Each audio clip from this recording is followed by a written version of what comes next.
Siempre, obviamente, no hay una correlación entre bolsa y economía real. O por lo menos hemos visto muchos años que había crisis en la economía real y subidas de bolsa y viceversa, subida economía real con buen crecimiento. Y ¿cómo ves este 2023 versus el 2022? A ver, en las bolsas ya se está marcando un poquito esa gran diferencia que hay entre 2022 y 2023. A ver si nos pudieras hacer una introducción Sí, sobre eso. fijaos aquí una tabla simplemente con los ganadores de este año en el primer trimestre, más unos días más, es un dato de 7 de abril. Vemos que, por ejemplo, el Nasdaq, que es el índice tecnológico americano, es la bolsa que más sube bastante Europa. Pero bueno, eso, dices, bueno, es normal en el entorno que vivimos, pero si... ¿Cómo ha estado con respecto del año pasado? El Nasdaq creo que perdió un 30 y pico, Pues ¿no? fíjate, aquí vemos Nasdaq, que era el primero de estos 15 índices, el año pasado fue el 15. Claro. Bovespa, que fue el primero, este año es el 15. Es decir, ¿a qué se debe? Bovespa es Brasil. Bovespa es Brasil, correcto. De los pocos que, fijaos que, si vemos la columna de la derecha, los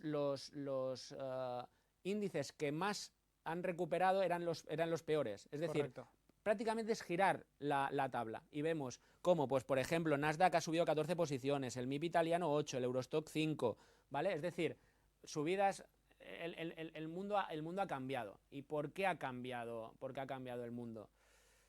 Podemos hablar de recesión, que eso no se ha producido. Vamos a lo que ha cambiado y después podemos hablar de la recesión, que creo que hay que hablar. Sí, sí, sí. En el mundo ha cambiado el tema de los bancos. No sé, lo comentaba antes, esta crisis financiera, mini crisis financiera, pues ha hecho que la cosa cambie. Se está frenando la inflación, ahora lo veremos, se está frenando las subidas de tipos de interés y hay la posible recesión. Todo esto ha hecho que, respecto al año pasado, que eran de subidas fuertes de tipos de interés, de crecimiento económico, de subidas fuertes de inflación, de la banca pues mejorando balances gracias a las subidas de tipos. Claro, ahora se ha girado.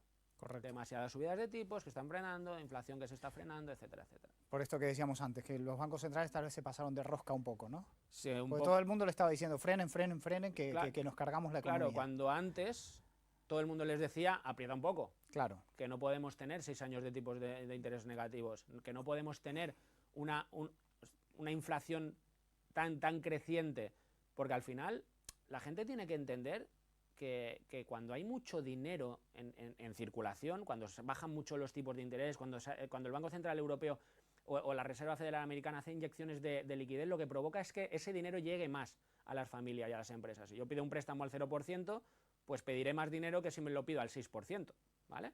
Y además el banco tiene liquidez de sobra para dejar, por lo tanto hay más dinero en circulación.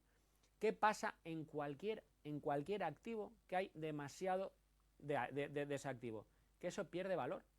Como pasa en Argentina, ¿verdad? ¿Verdad?